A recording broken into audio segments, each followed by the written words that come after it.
बाद बदसलूकी करने वाले 3 पुलिसकर्मियों पर एक्शन लिया गया है। 3 पुलिस वालों को पुलिस लाइन भेज दिया गया है, लाइन हाजिर कर दिया गया है। जांच के आदेश डीजीपी प्रशांत कुमार के निर्देश पर हुए हैं।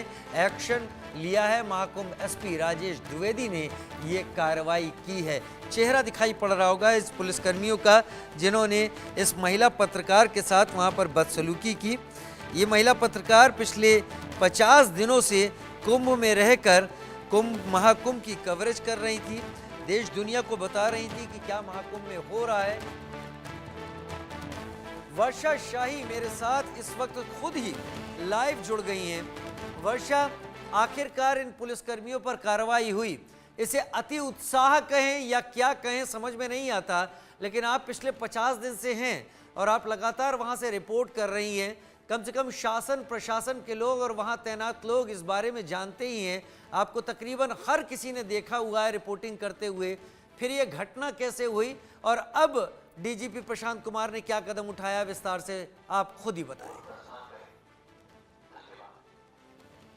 देखिए, जिस तरीके की कल रात में वीवीआईपी प्रोटोकॉल को लेकर जब मैंने सवाल उठाया तो मेरे साथ इस तरीके की अभद्रता की गई। पुलिसकर्मियों के द्वारा मुझे छेड़खानी किया गया, मुझे उठाकर फेंकने की कोशिश की गई क्योंकि मैं उनके चीज़ों पर सवाल उठा रही थी, उनके वीवीआईपी प्रोटोकॉल पर सवाल उठा रही थी। और लगभग जिस तरीके से आज उत्तर प्रदेश के डीजीपी के द्वारा माफ़ीनामा भेजा गया, वो उन्होंने खुद माफ़ी मांगी और उसके साथ साथ 3 पुलिसकर्मियों को लाइन हाजिर किया गया। लेकिन सोचिए कि इस प्रयागराज में जितने भी, इस महाकुंभ शहर में जितने भी अधिकारी हैं वो मुझे जानते थे, जितने भी पुलिसकर्मी हैं वो मुझे जानते थे, लेकिन उसके बावजूद भी मेरे साथ अगर इस तरीके से इतनी बड़ी घटना हो सकती है तो सोचिए कि आम लोगों के साथ किस तरीके की घटना हो सकती है। यहाँ पर जिस तरीके के यहाँ के पुलिसकर्मी तैनात है, चाहे वो डीआईजी हो, चाहे यहाँ के एसएसपी हो या कोई भी अधिकारी हो, यहाँ पर सुध लेने वाला कोई अधिकारी नहीं है। केवल बंद कमरे में बैठकर वहाँ पर मीटिंग की जाती है, लेकिन फील्ड पर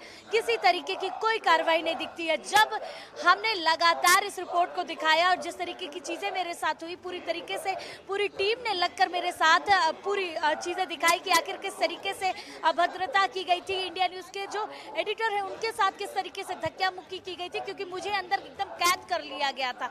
और जब बाद में टीम आई तो उन्होंने जब सपोर्ट के लिए मुझे चिल्लाने की कोशिश की, मुझे बाहर निकालने की कोशिश की, तो उनके साथ भी बदसलूकी की गई। तो समझिए कि क्या माहौल था उस समय, किस तरीके से इन लोगों का जो कारनामा है, जो सच है वो उजागर हो रहा था। और सच जब किसी का उजागर होता है तो ऐसे लोग परेशान होते हैं और परेशानी में ऐसी सारी चीज़ें सबसे ज़्यादा करते हैं। पुलिसकर्मियों के द्वारा जो चीज़ें की गई उनको लाइन हाजिर तो किया गया, लेकिन राजीव जी सोचिए 24 घंटे बाद, शायद वो 5 मिनट में 2 मिनट में वो चीज़ें कर सकते थे, लेकिन 24 घंटे बाद उनकी कार्रवाई। और कार्रवाई कैसे हुई कि डीजीपी के द्वारा माफीनामा भेजा जाता है, डीजीपी के द्वारा कहा जाता है कि हमें माफ कर दीजिए, ऐसी चीजें नहीं होगी, हम कार्रवाई करेंगे। और कार्रवाई फिर उसके बाद अगले 24 घंटे बाद किया जाता है और कार्रवाई में पूर्ण तरीके से तीनों पुलिसकर्मियों को लाइन हाजिर कर दिया गया है, रिपोर्ट दाखिल कर दी गई है। लेकिन अभी भी हम उन आम लोगों के साथ खड़े होंगे, आम लोगों की हकीकत दिखाएंगे, क्योंकि मैं तो पत्रकार थी जिसकी वजह से ऐसे कार्रवाई हो गई। 24 घंटे में इतनी देरी में कार्रवाई हुई, लेकिन कार्रवाई किया गया। लेकिन आम लोगों के साथ कैसी अभद्रता हो रही है, आम लोगों को कितना परेशान किया जा रहा है, किस तरीके से पुलिसकर्मी अभी भी उसी बंद कमरे में अधिकारियों लगातार मीटिंग पे मीटिंग कर रहा है, लेकिन सुध लेने वाला कोई नहीं है जमीन पर।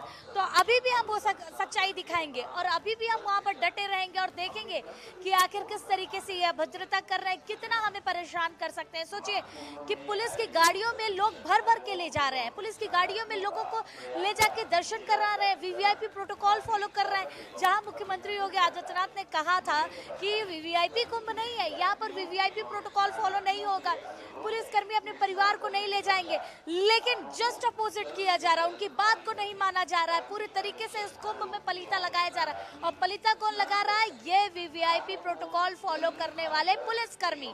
और ये पुलिसकर्मी यहाँ पर मौजूदगी में केवल बंद कमरे में मौजूद रहते हैं, फील्ड पर किसी अधिकारियों का कोई रौब नहीं है। सोचिए कि अधिकारियों के फोन कॉल आने के बावजूद भी जो यहाँ के लोग हैं वो सुनते नहीं है। आखिर कुछ ना कुछ तो मैसेज दिया गया है। मजबूत बनी रही है वर्षा, मजबूत बनी रही है। आप पिछले 50 दिनों से ऐसे ही नहीं महाकुंभ में अपनी जगह बनाकर रखे हुए हैं। मुझे तो ये भी लगता है आपकी घटना सुनने के बाद कि अधिकारियों तक भी इस सच्चाई को ये पुलिसकर्मी पहुंचने नहीं देना चाह रहे, या फिर मुख्यमंत्री योगी आदित्यनाथ तक ये सच्चाई नहीं जा पा रही। कम से कम आपके जरिए हकीकत मुख्यमंत्री तक पहुंची, डीजीपी प्रशांत कुमार तक पहुंची, और तब शायद इस बात का इशारा मिला कि अधिकतर ऐसे पुलिसकर्मी जो ग्राउंड पे तैनात हैं, क्या पता उनका एक बड़ा हिस्सा इस तरह के वीआईपी दर्शन कराने के काम में तो समय अपना नहीं लगा रहा, और शायद इस पर पुलिस कड़ा कदम भी जल्दी उठाएगी। वर्षा, बहुत शुक्रिया, बहुत धन्यवाद, आप जुड़ी और अपना अनुभव हमारे साथ आपने जोड़ा। उधर महाकुंभ जाने वाली ट्रेनों में